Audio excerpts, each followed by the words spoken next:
Live from the 607, it's the Ocho Duro Parlay Hour, where we're talking everything movies, TV, comics, and entertainment. Join in the conversation on social media with the hashtag ODPH, because here we go.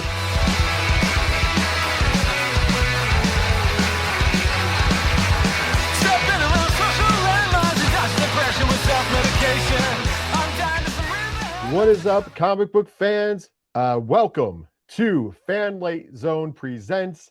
I am your host. My name is Rich. Thank you so much for joining us on this YouTube video and podcast airing on the ODPH Podcast Network as well. I just want to throw out there, we are very blessed to have two wonderful creators here joining us today with an awesome project that is coming up from Skybound Entertainment and Image Comics, and that, of course, is Universal Monsters, Phantom of the Opera #1.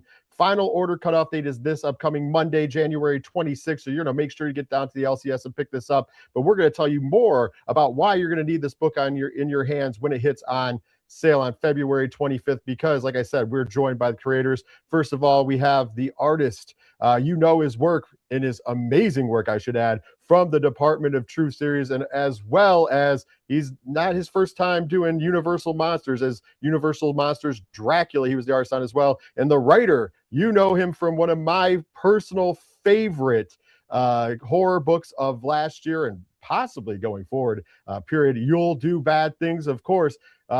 Artist Martin Simmonds and writer Tyler Boss. How are you two gentlemen doing today? Good, thank you. Yeah. Good. All good. Awesome. Thanks for having us. Well, yes. And I'm, like I said, a big fan. I will peek behind the curtain. I did get to read issue 1 of the Phantom of the Opera. So awesome work trying to keep this spoiler free, obviously. But I just got to jump right in and ask, how did this project come to be? How did the two of you get put together on this one? I think you were first, actually, Martin, on the casting list. I think you were. Yeah, well, obviously I'd done Dracula previously to this. Alex was keen on me doing something else, so I think I'd been sort of marked down as being the artist on it for quite some time, actually. But yeah, very pleased when Alex said, "Hey, we got Tyler on it with you." It was very exciting. But then I think Tyler had to wait for me because I was. or Skybound had to wait. I thought the Department of Truth fans would have been cross with me for making you jump. Alex had reached out to me and was wondering if he could read the first issue of You'll Do Bad Things, and sent it to him, and he seemed to like it because he asked if I had any interest in doing Phantom after that, and I said absolutely. And then he said, okay, well, we have Martin Simmonds on that. If you think that would be, you have anything for that? And I said no. Immediately, it's like, yeah, right. But yeah, no, that was sort of the start of it.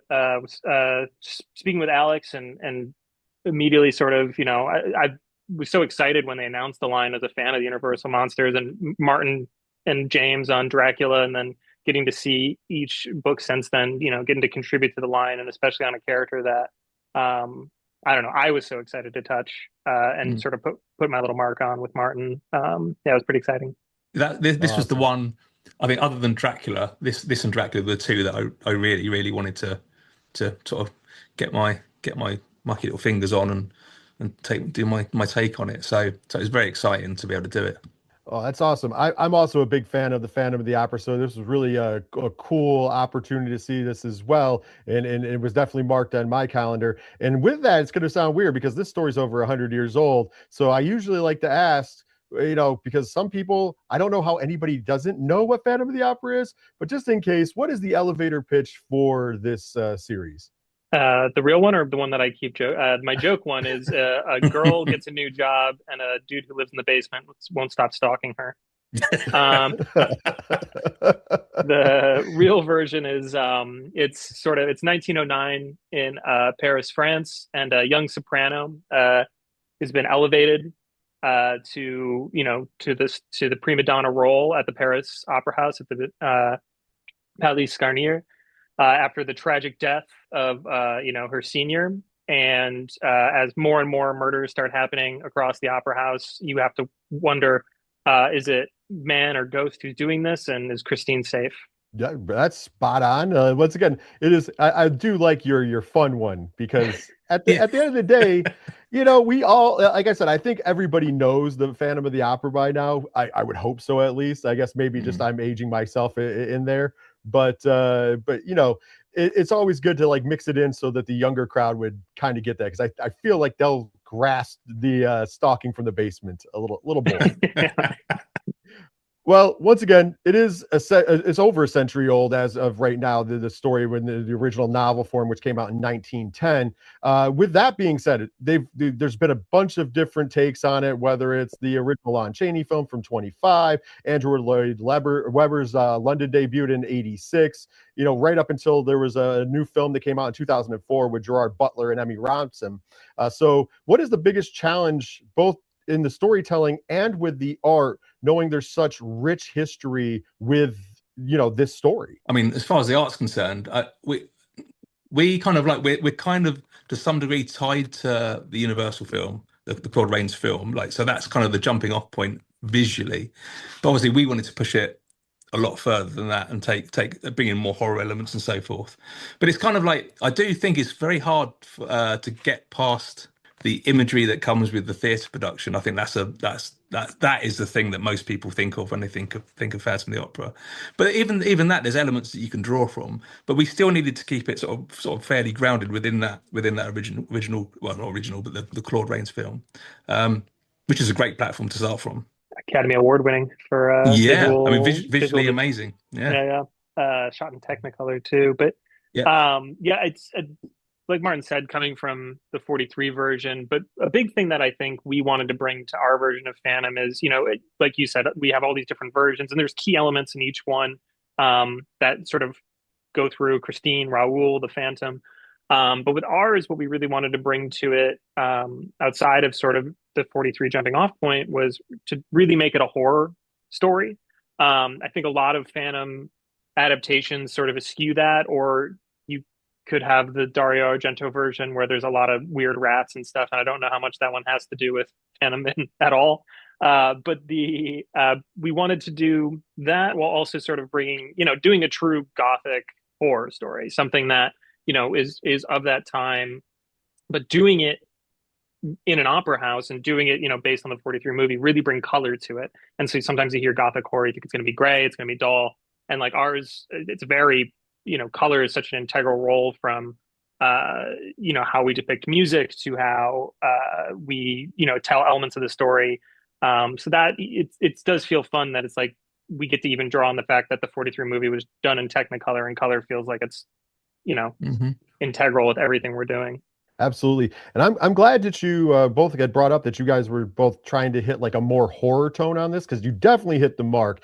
And in particular, you hit the ground running. We're in the first couple pages. I don't think this has ruined anything. And we get a big, like, oh yeah, horror moment. Boom. Here it is. How much was that, like, knowing that you wanted to take it in more of a horror area, how much was that important to like get it in there right away and kind of just get the ball running and showing, hey, this is a little different than what you're used to? I think it's integral. Oh, sorry, Martin, you can go. No, I'll go to you. You go first. I think it was integral because it is a thing where, even I think a lot of people, when they hear Phantom, they think of the musical, and so they think it's going to be this sort of foppy romance story. And there's romance elements to our book, and but no, is important to show. No, like off the bat, 5 pages in, this is the type of story that you're in for. And it really was sort of, the idea was we wanted to start from outside the haunted house, and we enter the haunted house and we get our first kill, and that's, sorry for smacking. I just realized this is not even, but yeah, no, that was integral, I think. I think, I mean, certainly from receiving the first script, you could see, like, Tyler, you'd set your stall out straight away with it, which is great, which is exactly what you want. You want that to be the thing. You want it to be the thing where people know what they're getting into at that stage, straight very early on, which I love about it. That's kind of like, you need to be hit with this big intense scene at the start. I think that's what made it, for me, made it quite an exciting prospect, to be honest. Yeah, and from the reader perspective, trust me, it was like boom. And I saw, obviously we'll talk about it more, but the art's beautiful, and you're caught up in that. It's like, oh, you're looking at this, and you're almost distracted, and you're not expecting it. And then boom, it happens, and you're like, oh wow, like this is what. This is where we're going with the story. And I think it really was like one of those, oh, we're doing something different here. And I really dug that. I really think that's I can't I can't I can't even overstate how cool it is as a horror fan and loving horror comics and horror movies to just get right into the mix and know, hey, we're doing a horror version as opposed to the more romantic version. And speaking of which, Tyler, when coming up with that, you mentioned, of course, the Broadway musical is probably the most known. When you were writing your version of Christina Daae, what obviously going to more of a horror element, what was your like inspiration for the character?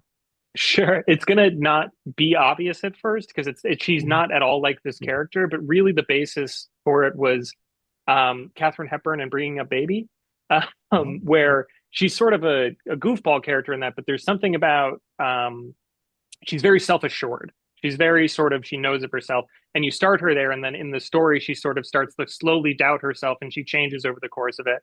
And so for our version of Christine, a lot of different versions of Phantom, she's sort of just blank. She's sort of just there for the audience to put themselves on, and things happen to her, but she has zero agency within herself. And in our story, I didn't want to do that. Me and Martin have a version of Christine. She's supposed to be a person, and so we sort of start with this sort of person who's maybe assured, and she slowly is whittled down, and she changes over the course of our story until ultimately however she ends up at the end. The curtain comes up, we meet the character, the curtain comes down, the character's changed. But I didn't want her, or even Raoul, who in some regards sometimes just feel like the foil, like it's just a literary term for that, and that's all he really is. I wanted each character to sort of feel like they've lived full lives and how they've interacted with each other, because a big part of horror, or at least getting audiences invested in, is that they should care what happens to these characters, because otherwise it's just grist for the mill.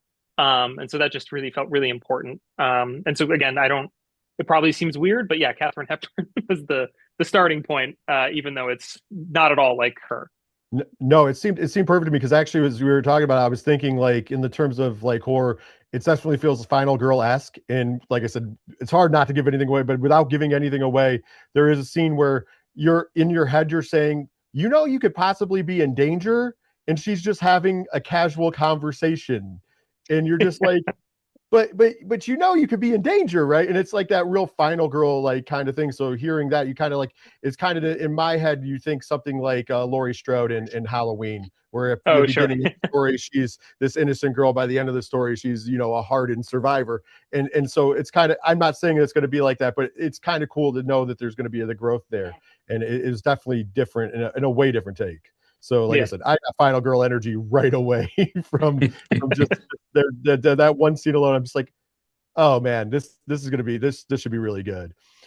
Martin, you mentioned you're no stranger to the Universal monsters. You did Dracula, and now having worked on Dracula, and you said these were the two picked. Was there any different process when you were creating honestly, we're probably going to insert some of the art in here.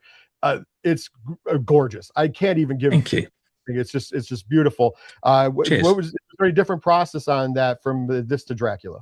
I mean, it's somewhat of a different style. There's like I certainly wanted to. I mean, again, me and Tyler talked about this, but looking at artists like Degas and things like that, and looking at impressionism like as an art form, and trying to use that as the kind of basis for how I'd depict this. It's somewhat less defined than it maybe would be in Dracula.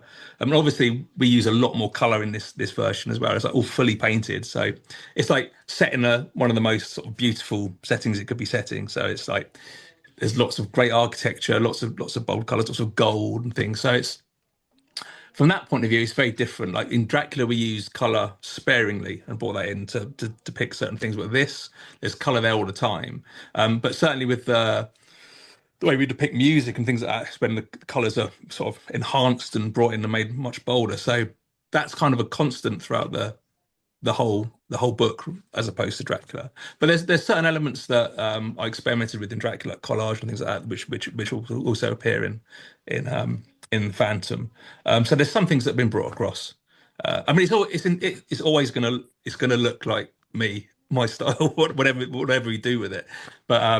But yeah, I definitely didn't just want to replicate the style that was in Dracula. I needed to look somewhat different to that. Oh yeah, it definitely hit the mark, because it definitely looks different.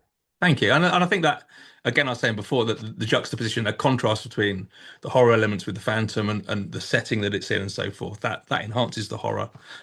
Sort of, you can have beauty within horror as well, but the beauty of the surroundings really push that element. When you see the Phantom, it really pushes that horror element of that. Yeah, contrasts, always good. Oh, absolutely. Like I said, just looking at it, there was like a lot of different things and seeing a lot of different things going on. I thought it was really, really neat. And Cheers. like it's just beautiful, like going across the whole like page and everything. And you could I literally was like, you could take a piece of this out hanging on your wall and it'd be fine art. Thank you. Cheers. Like just Very throwing it kind. out there. Thank you. Cheers. So thank you. For both of you, we know whenever doing like stories and you're writing, you're writing and drawing, you get drawn to characters and you put them in your own bubble, and some of them you like more than others. Was there any character for both of you that as you went through the story, your feelings changed on them, whether for better or for worse, where you're like, oh, I really love doing, like I didn't really love this one, now I kind of, or vice versa? There's a character in the book. I might pronounce this wrong. Is it Gigi or Gigi? It's Gigi, I would have thought. Gigi, yeah. Yeah, like that character for me, like straight away, I knew I was going to love drawing that character. Like it's just like with this costume with the green costume with the horns and stuff. All of that was great. Yeah. I know he's kind of he plays Mephistopheles, doesn't he? Yeah, Yeah, Mephistopheles. Yeah. So that was great. That was like that's right on my street. So that was fun to paint. Yeah, I love characters like that. It's good. Yeah, writing wise, Alex had to really rein me in. There's a scene in the first issue when Raoul and Christine first meet each other, and I think I probably had about 6 pages of dialogue of them going back and doing things where our wonderful editor Alex Anton was like, "It's not that it's bad dialogue, Tyler, but you got to leave room so that Martin can paint something." And so, the relationship between Christine and Raoul was really, really fun to write. And honestly, their relationship and the Phantom and Christine's relationship and where they sort of end up by the time we get to where the curtain's going to come down again. I was surprised where certain characters wound up. I sort of knew my intent for them, but there was certain parts that, in going through the story and writing it, that I was surprised the sort of turn some characters take. And the other thing for me, obviously, Christine, when her singing moments, so those vocal moments, are things that for me were a real challenge. The whole sort of approach to the music elements of it was something that me and Tyler discussed beforehand, and trying to find a solution to that was interesting. You can go down the route of the kind of the bog standard kind of like musical notes flowing through the air, that kind of stuff, but we wanted to avoid that. So I think the solution we came up with was kind of a satisfying one, I think, really. But that's been really enjoyable to work on and try and find that solution. Yeah, all the double exposure, enhancing the colors and all that kind of stuff. Because you don't just hear music, you feel music. There's vibration and stuff. So we're trying to sort of depict that frequency as well. All of that made that like the most exciting challenge, I think, as far as that character went. I think it's exciting to see in your work too, Martin, because it is a thing where, when you're talking about Dracula, and it's the red was such an integral part of doing that, and the sort of doily scanned in and the flies and stuff. And then with Phantom, having, obviously we have the gold leaf, these things, but when you're bringing in the fluorescence and these different things that maybe we don't ascribe to 1910 Paris to sort of show musicality in these different things, it's pretty, I don't know, I think it's pretty exciting. Thank you. It has to feel different to the rest. That's the thing. It has to have that different feel. It's not even all the things like we were saying with all the lines projecting from the head and from the chest for the head voice and the chest voice and all that kind of stuff. I'm not sure whether that would be something that everyone would pick up, but from my point of view, it's satisfying. But it's nice to have those things, because even if somebody doesn't necessarily pick up on what that actually specifically means, it still adds an interest to those images. Right on. It's for sitting outside, I want to kind of fantasy book here a little bit. And we know, Martin, you've done Dracula and now Phantom of the Opera for this Universal Monsters project. Tyler, this is you just doing Phantom. If there was if they came to you and were like, any other you can do on the table, whether they were done or not, or what Universal monster would you choose if you could next? I don't know if this is actually, is it a universal, but some sort of Jekyll and Hyde book would be great. I think that would be awesome. This is just me being a knucklehead, but I'd want to do like Abbott and Costello meet Frankenstein. I just doing a straight comedy. It was so much fun doing a pure sort of gothic, trying to do a pure gothic horror story that like going the other way and doing a slapstick comedy would be funny. Yeah, some sort of would be crossover one would be good series as well. Yeah. Yeah, I was gonna say that would be a tremendous series. Bring that back, it would be great. I would read it, put it that way. Staying in the horror vein, this is a horror book, obviously lots of inspiration stuff. So I want to get outside of Universal. What is your favorite monster / horror villain of all time? Oh, good question. I can go if you got to think, Martin. It's for me, it's easy. It's just my favorite auteur, one of my favorite auteur. It's Mike Myers, just the original Halloween with Carpenter doing script, directing, score. Big Carpenter fan, so just it's hard. There's other movies maybe that I watch more often or do other things, but that one just feels like everything's sort of shooting off from it. So I mean, there's never been a good film adaptation of this, but something sort of Cthulhu based, I think for me would be something pretty exciting to do. Yeah, that always gets brought. There's always like talks of it, but they don't ever really go too deep unless it's like a surprise appearance. There's a Del Toro one, wasn't there, they were talking about, but which never materialized, which would have been great, I expect. He's talking about doing Phantom now. There you go. Hey, listen, you can take the credit and say, "Hey, listen, we now inspired. You've been inspired." Like I said, this book is, once everybody gets a chance to see this, the art is fantastic. The look is just unique, and I think that goes to show for both of you have whether it's the art or the writing. Going back, I was such a big fan of You'll Do Bad Things. Very, very much a slasher giallo type story in its own. And you kind of in the writing, even for what in the issue 1, you kind of see some of that. And when you said Michael Myers, it's easy to pick up on it. You get the stalking, you get the, it's those little things which really do play a really big role. And of course, Martin, your work between, Department of Truth and Dracula and this, if you could pick any, I'm giving you guys this whole big thing because I think you guys are amazing. If you could pick any project, money's not an issue, IPs aren't an issue. Is there what project would be your dream project? I mean, it's always going to be creator owned for me. That's still the most rewarding, I think, for me personally, is doing stuff from the ground up. Absolutely. But yeah, I mean, there's loads of other things I like to have a go at. I mean, Batman's always one that I'm gonna want to do. Always gonna want to do Batman in some form or another. One day it might happen. But yeah, I'll never be able to do it because the company who owns these characters are quite litigious. Starts with a D, but I had a very sort of, if you're familiar with Air Pirates, which is a sort of satire comic from the 70s, there was a horror version story I had involving a creator of those characters doing unspeakable things.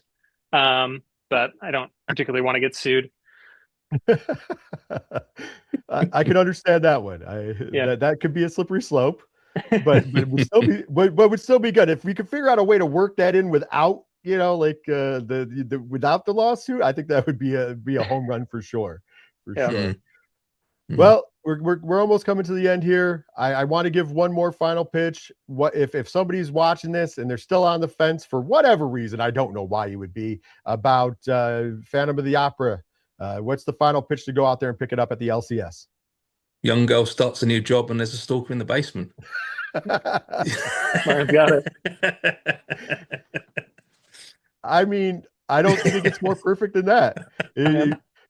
Make sure you get down to the shops by this Monday, because this is coming out on this is Friday. If you're watching this live, it is coming out before January 26th. So Monday, January 26th, get down to the shops. Make sure you order your copy of Universal Monsters Phantom of the Opera #1. You will not regret it. It's coming out on February 25th. Trust me. I've been blessed enough to read the first issue.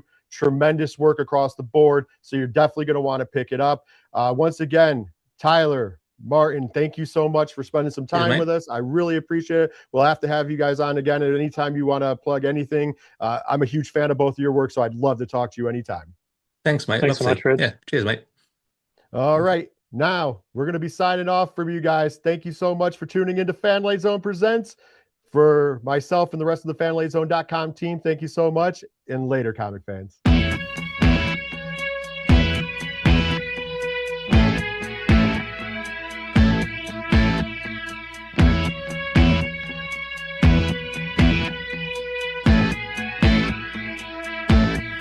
It's such waste of time, swiping left and swiping right on people you could know. Cause anyone who's worth a damn be worth way more than a picture could ever show. You could find the right light, find the right angle, and never find your soul. And it can feel like a losing battle, and this plot is full of holes. This modern way of finding love just makes me feel so alone. And I can't be the only one sick of staring at my phone. So look up, talk to me, a better way to spend our energy. Just look up, talk to me. We don't have to float alone on the open sea. Don't know that I believe in the old time fable. Everyone has just one true love. All I know is you're across this table, and you're all I'm thinking of. So look up, talk to me, a better way to spend our energy.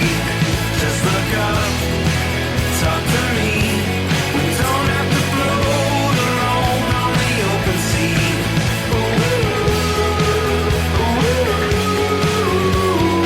Talk to me.